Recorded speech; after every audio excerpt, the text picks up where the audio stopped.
స్వాతంత్రము మహాత్మా గాంధీ గారి యొక్క నేతృత్వంలో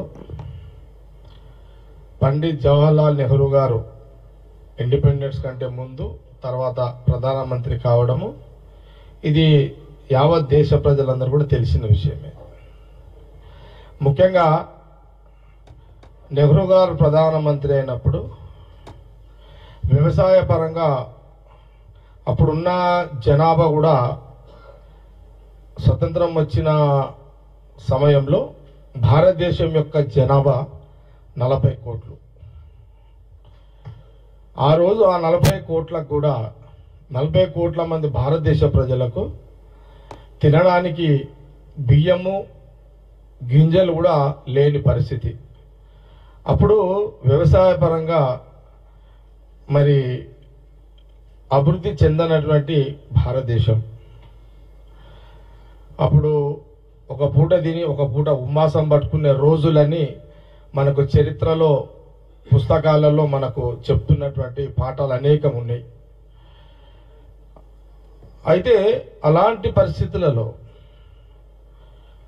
పొద్దున ప్రొఫెసర్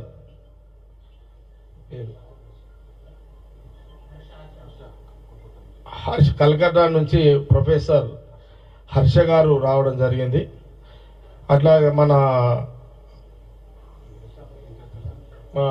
ఈరోజు నెహ్రూ గారి వర్ధంతి సందర్భంలో గాంధీ భవన్లో కార్యక్రమం కూడా జరిగింది.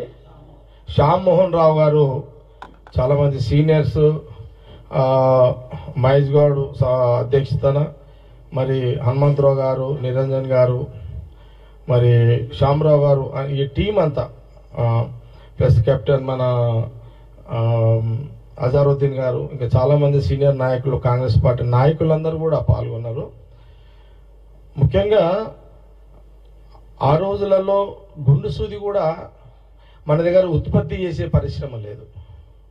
సూది కూడా మనం ఉత్పత్తి చేసే పరిస్థితిలో ఆ రోజు దేశం లేదు.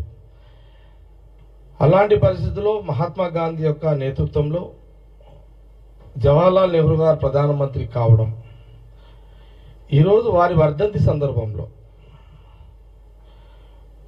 అదే కాకుండా చాలా సందర్భాల్లో మీడియా పరంగా అనేక మనం ఆ మధ్యలో చాలా సందర్భాల్లో చెప్పడం జరిగింది.